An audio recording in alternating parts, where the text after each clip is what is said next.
Incoming transmission.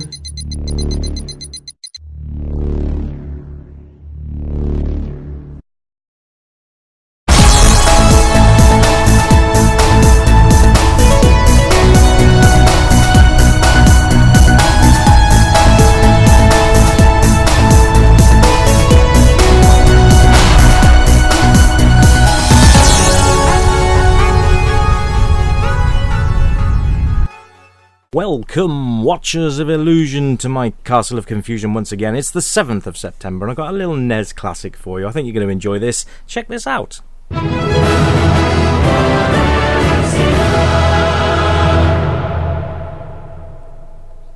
He's Popeye the Sailor Man and all that. Yes, Popeye on the Nintendo Entertainment System, or the NES, or the NES, whichever was your special pick of the day. Anyway, here we are. Lovely little screen. It's a one-screen game. It's quite an old game now, actually. And I think it might have been based on an arcade game. I'm not 100% sure, but I will check on that. But here we have Popeye. That's who you play. And you've got to basically collect the hearts that Olive Oil at the top of the screen is chucking down at you. Now, you notice there that I had a pot of spinach there, which when I consumed, I was able to biff Bluto across the screen, but while that's going on, Olive won't actually throw you any hearts at all. So you've got to use it sparingly. I mean, this is screen 1, so hopefully there won't be too many issues here. But you can see in the top left-hand corner, as I'm gathering hearts, they are popping into those little boxes. Now, when those boxes are full, we'll progress on to the next level. I think this is such a cute little game. I mean, to be honest, it probably would have been quite expensive in the day to have actually bought this game, because cartridges were amazingly pricey. I can never understand that, really, but never mind. We're collecting hearts because Olive Oil is Popeye's girl, and Bluto there trying to stop us in his shockingly pink outfit. But there you go. It's rather quite a nice little game, actually, this one. It's 2-player as well, but I believe that's turn-based, and you've got 2 difficulty modes. You've got difficulty A and difficulty B, which is very reminiscent of Nintendo's gaming back then. A lot of the games that you used to play used to have an A and a B mode. One was normally a bit harder than the other. So there we go, we've got all the hearts. They all go around Olive, even though she's just thrown them all out. She gets them back. And here we get a new level design here, and Bluto now in an orange costume, channeling Zangief from Street Fighter there. So this time it's musical notes. Now, the thing with Zangief and Bluto, he can actually hit you even if you're underneath a platform. He'll reach down and biff you one. So you've got to be careful there, and he can actually jump up and punch above him as well.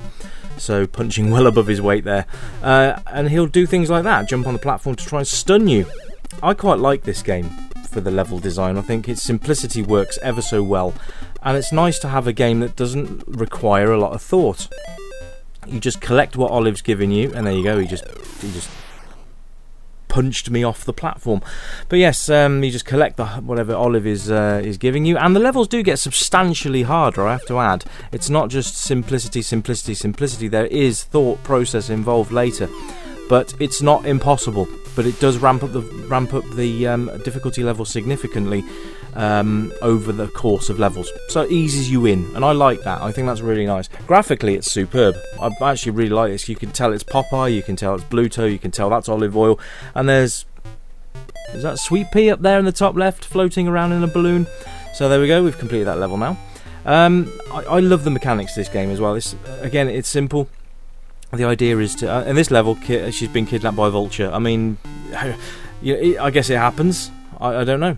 But what we've got to do now is she's going to throw out letters, and we need to pick up those letters, and it's basically her screaming for help. So we're just picking up her help lettering. And once we've got all that, it'll build various stages of the level. If you watch there, a ramp just appeared between where Bluto's standing now and just to the left of him, so it's actually starting to build a ladder.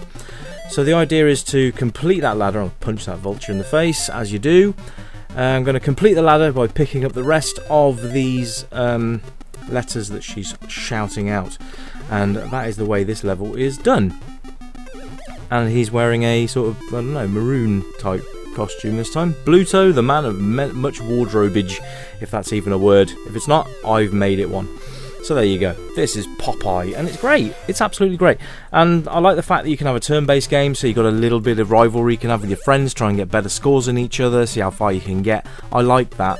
I don't think this would have worked very well as a cooperative play, unless one of you was going to play as Bluto and the other one would play as Popeye. That could have been quite entertaining, I think. But sadly, not to be. But yes, there is 2-player mode A, 2-player mode B, 1-player mode A and 1-player mode B, so you've got plenty of choices.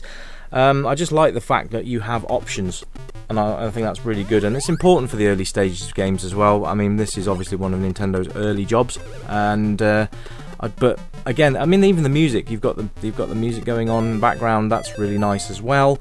So there's a lot going on, but it doesn't detract too much away from your gameplay, and the gameplay is the most important thing at the end of the day.